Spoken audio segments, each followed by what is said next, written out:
Assalamualaikum Bu Nuri. Perkenankan saya untuk mewawancarai Ibu dalam rangka menyelesaikan tugas guru penggerak untuk mewawancarai jenengan sebagai pimpinan di sekolah. Nah, ini yang ingin saya tanyakan begini Bu, bagaimana ketika Ibu itu berhadapan dengan kasus yang melibatkan dilema etika atau pembangun moral itu, Ibu melakukan identifikasi. Itu gimana Bu? Mungkin kalau ketika ada kasus atau masalah yang harus saya putuskan, yang pertama dalam pengambilan keputusan itu pasti saya menggunakan berpikir lambat dulu. Kalau itu memang kasusnya agak butuh pemikiran. Nah, yang pertama harus diidentifikasi, mungkin dapat sumber-sumber info gitu ya. Harus divalidasi dulu informasinya. Kemudian setelah divalidasi baru mungkin dianalisis mana yang akan lebih menguntungkan atau berdampak kepada banyak orang. Itu mungkin tahapan yang dilakukan. Oke, terima kasih Bu. Berarti kita memang harus berpikir lambat dulu, memvalidasi informasi gitu ya, kebenaran ya.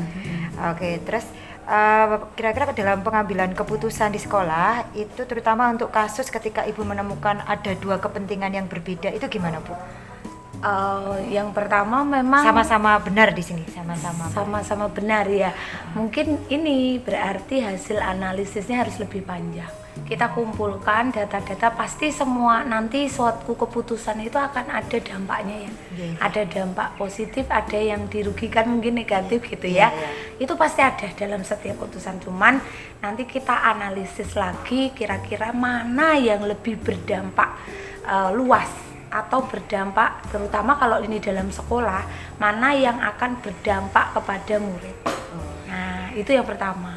Murid mungkin sama-sama untuk kepentingan guru kita, sekolah kita, tapi mana yang lebih berdampak lagi ke murid, karena kita di sekolah itu ya memfasilitasi kebutuhan murid-murid. Sebenarnya guru melakukan inovasi, mau kerjasama dengan pihak luar, apapun yang dilakukan program-program di sekolah itu harus berdampak ke murid.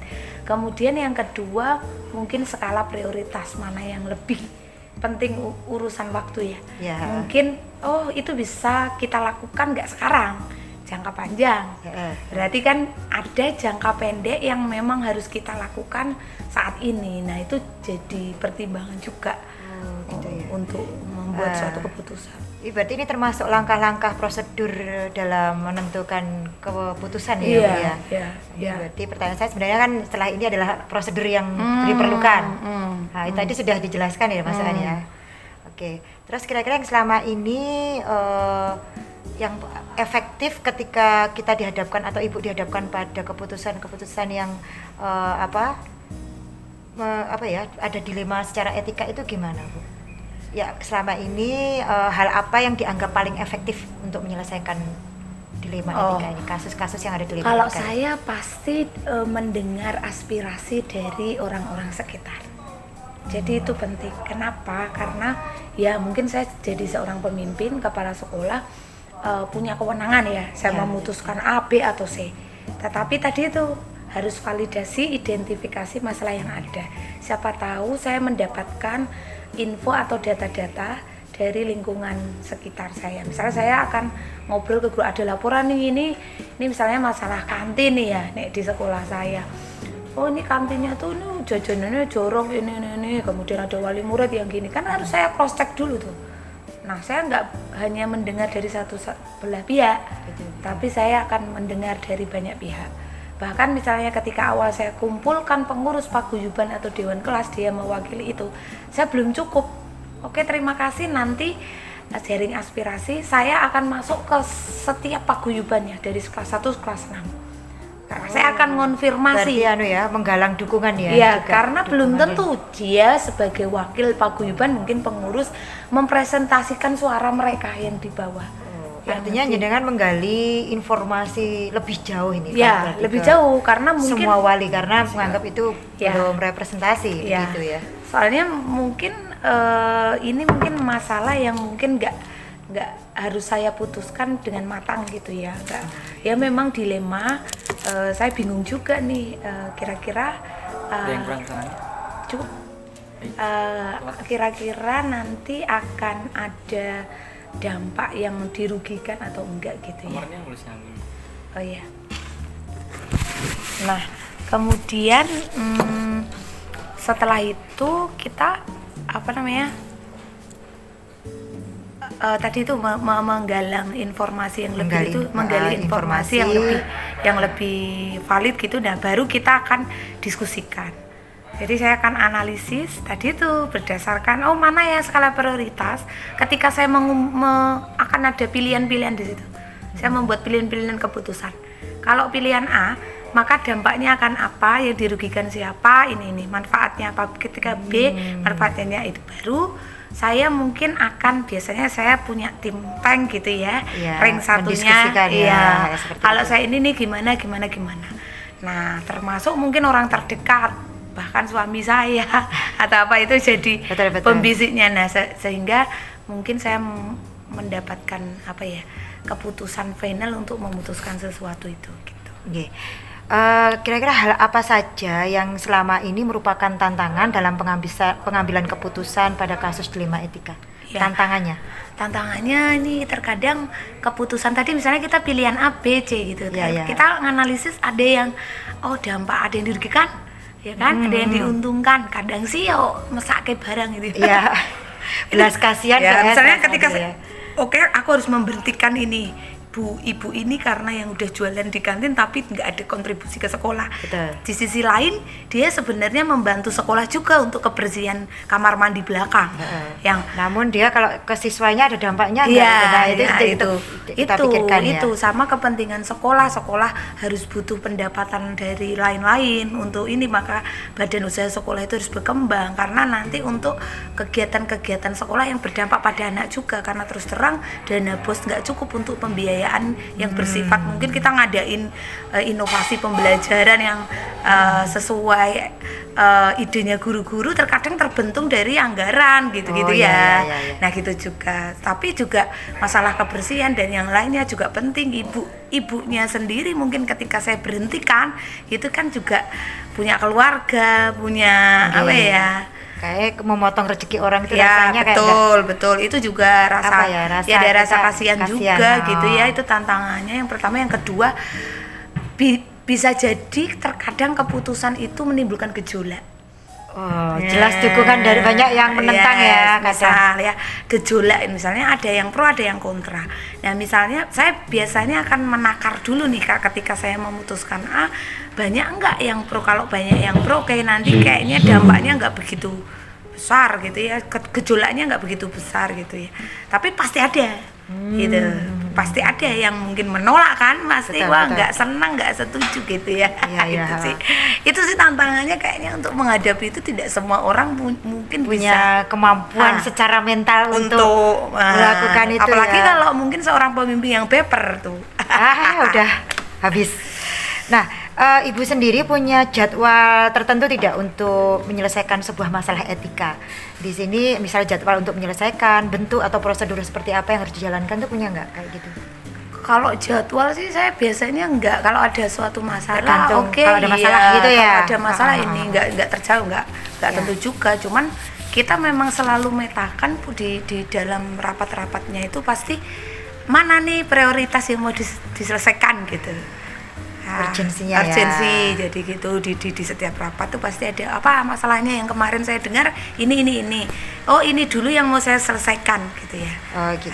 Gitu. Tapi kalau yang masalah dadakan yang harus segera diselesaikan gitu ya, nggak boleh menunggu waktu gitu, harus diselesaikan, maka itu harus menggunakan berpikir cepat juga kan itu ya. Betul. Nggak berpikir lambat lagi gitu. Baik Bu.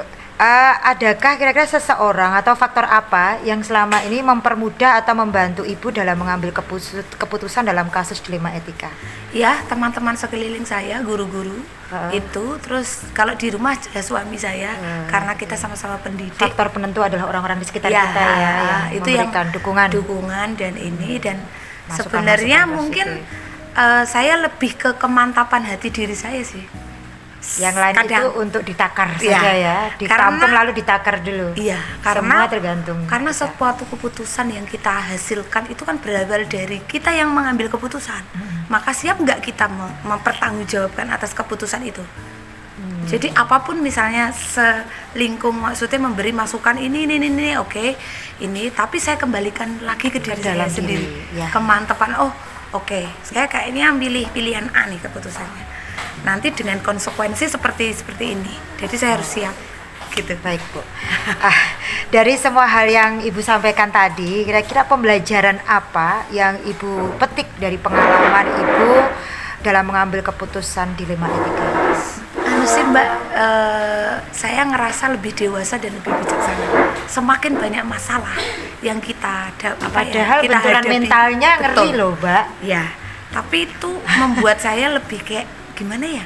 Sekarang kalau ada masalah ini tuh saya nggak gerusa-gerusu, tenang aja gitu.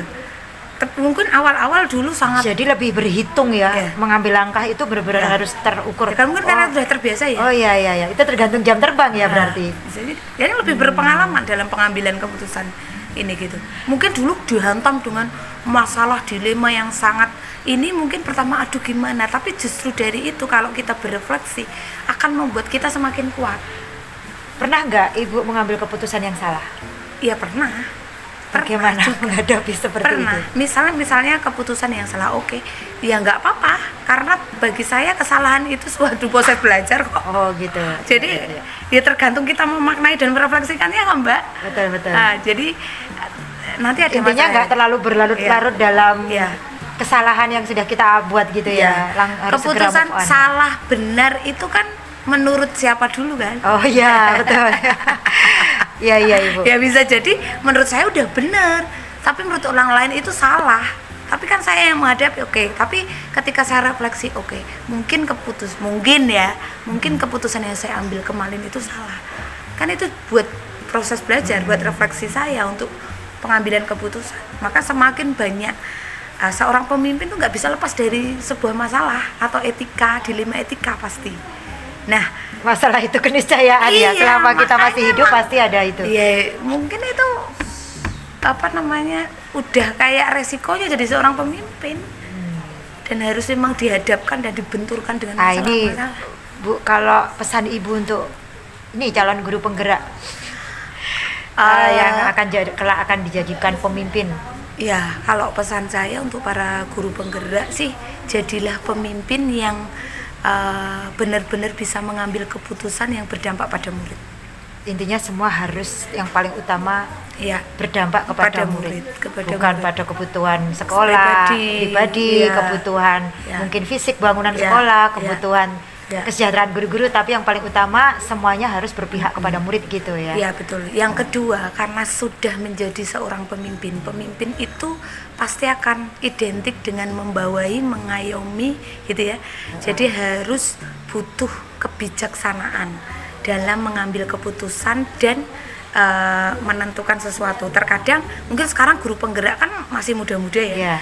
Biasa ya kalau lulus kuliah apa idealisnya tinggi kemudian gini. Tapi ketika nanti sudah dihadapkan di lingkungan ekosistem sekolah yang sangat heterogen, beragam, di situ banyak karakter, banyak benturan, banyak sekali etika, dilema etika yang dihadapi, itu nanti akan belajar. Ya awal-awal mungkin akan sangat kaget dengan wah gimana ya nggak bener ini, mesti melihat ketidakbenaran, kemudian ini, kemudian gini gitu. Kalau nggak hati-hati, mungkin menggunakan berpikir cepat, kemudian ini harus gini, akan menimbulkan gejolak di sekolah, perlawanan. Oke.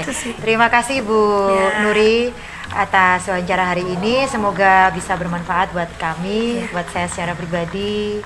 Semoga menjadi amal ibadah Ibu karena sudah bersedia menyediakan waktu untuk kami. Terima kasih. Assalamualaikum.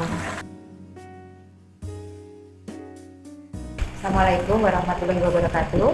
Waalaikumsalam warahmatullahi. Begini Bu Rianda, saya hari ini mendapatkan tugas dari kegiatan pendidikan calon guru penggerak berkaitan dengan wawancara tentang bagaimana seorang pemimpin dalam mengambil keputusan. Nah, izinkan saya memulai wawancaranya ya. Selama ini sebagai seorang pemimpin di sekolah kami, bagaimana Ibu mengidentifikasi kasus-kasus yang merupakan dilema etika atau pembangunan moral? Langsung dijawab. Ya, enggak apa-apa. Eh, jadi untuk kasusnya ini lebih ke kasus guru. Jadi awal mula itu ada satu guru senior. Di situ setiap kali menjadi guru itu selalu ada problem. Entah problem ke anak, ke orang tua mesti selalu ada. Setiap kali kita evaluasi, kita pindah kelas dari kelas atas, kelas bawah, kelas bawah, kelas atas selalu ada masalah. Nah, di situ kita evaluasi, kita panggil beberapa wali murid dan wali murid itu bahkan ada yang memberikan surat pernyataan menjelaskan bahwa banyak wali murid yang menentang kalau ibu ini masih menjadi guru. Akhirnya dari beberapa masukan dari wali murid, dari anak-anak, karena dari segi omongan itu sangat tidak baik untuk ke anak. Di sini kami mengambil kebijakan, tentunya kita konsultasi dulu dengan PCM, karena kan kita dari Muhammadiyah, jadi kita konsultasi dengan PCM dulu, baiknya bagaimana kita memberlakukan ke guru tersebut, karena berbagai macam cara kesalahan sudah dilakukan. Akhirnya dari PCM itu meminta untuk tetap dipertahankan di sekolah, karena kalau kita mengeluarkan dengan cara langsung dikeluarkan itu tidak baik juga, jadi tetap dipertahankan di sekolah, tetapi sudah tidak menjadi guru, diturunkan menjadi petugas. Itu sebagai salah satu seperti hukuman moral untuk guru tersebut yang tadinya menjadi guru diturunkan menjadi petugas perpustakaan. Artinya jenengan membangun komunikasi dengan berbagai pihak ya untuk mengambil keputusan. Nah, selama ini bagaimana Ibu melakukan pengambilan keputusan di sekolah, terutama kasus di mana ada dua kepentingan yang sama-sama benar atau sama-sama mengandung nilai kebajikan. Pernah nggak Ibu mengalami situasi seperti itu? Kalau kasusnya yang guru tadi, itu sebelum kita melakukan kebijakan atau memutus kerja, itu kita sudah ada sanksi-sanksi dulu. Jadi di awal itu kita sudah panggil, kita informasikan kalau jenengan tuh gini, nanti diberi SP1, nanti ada SP2, SP3, tapi kok tidak ada perubahan. Nah, akhirnya dengan berbagai pertimbangan ya mau nggak mau harus diturunkan. Nah, di sisi lain kita kan memanusiakan manusia juga, kita memikirkan keluarganya juga bagaimana. Nah, dari situ kan kalau kita langsung mau mengeluarkan guru tersebut, di sisi lain di mata keluarganya mungkin dia sangat baik, tapi di sekolah tidak, kan banyak pertimbangan yang akhirnya kita putuskan tetap di sekolah tapi dengan catatan tidak menjadi guru lagi. Baik, Bu. Nah, terus berkaitan dengan langkah atau prosedur seperti apa yang biasa Ibu lakukan selama ini? Misal kaitannya sama kasus guru yang bermasalah tadi. Biasanya setiap kali ada laporan dari wali murid, kita cross check dulu ke anak, benar nggak guru tersebut gini. Ternyata tidak, kita tidak hanya 1-2 anak, tapi kita usahakan banyak anak biar benar-benar faktanya itu iya. Nah, kalau sudah dari orang tua sudah valid, dari anak sudah valid, baru kita koordinasi dengan guru tersebut. Kita tanya, mesti kalau guru ditanyakan jawabnya enggak, masa iya. Nah, di situ kan nanti kita ada bukti-bukti dari orang tua, dari anak. Kalau sudah ada bukti tersebut kan, ya mau nggak mau guru tersebut mengakui kesalahannya. Nah, dari awal kita melakukan diskusi dulu, tidak langsung kamu turun. Ya, jadi harus ada tahap-tahap. Terus kalau selama ini hal-hal apa saja yang Ibu anggap efektif dalam mengambil keputusan pada kasus-kasus dilema etika seperti itu? Sebenarnya kasus ini kurang efektif menurut saya, karena dari kasus yang menjadi guru diturunkan menjadi perpustakaan, harapan kami kan bisa evaluasi untuk lebih baik lagi kinerjanya. Tapi semakin kesini kok kinerjanya semakin tidak bagus, setiap kali salah ditegur malah seperti nantang, jadi tidak terima. Jadi Iya, terlambatnya itu sebulan itu bisa dihitung. Tidak terlambatnya paling 3, 4, 5 kali. Setiap kali ditegur ada saja alasannya. Jadi, dan setiap kali dikasih kerjaan tidak sesuai yang kita harapkan. Jadi di situ dilemanya kita masih mempertahankan tapi orangnya tidak produktif itu mau bagaimana? Kita sudah saran ke sana kemari, kalau kita lempar ke sekolah lain, kasihan juga sekolah yang menerima. Selama ini yang menjadi tantangan dalam pengambilan keputusan Ibu berkaitan dengan kasus-kasus dilema etika apa? Ya sebenarnya ini cuma rasa kasihan saja, maksudnya kita memanusiakan manusia. Kalau itu kita yang mengalami, kita kan ya mesti sedih, masuk dikeluarkan seperti itu. Tapi di sisi lain kita juga kayaknya itu dia di sini malah jadi beban buat kita gitu loh, karena kalau kita mau ngasih tugas seperti apa yang kita harapkan itu tidak sesuai. Kalau tidak diberi tugas tidak ada kerjaan, jadi kita bingung harus bagaimana. Kita bahkan sudah ke PCM, ya PCM jawabannya ya mau gimana, harus tetap mempertahankan kecuali guru tersebut mau keluar dengan sendiri.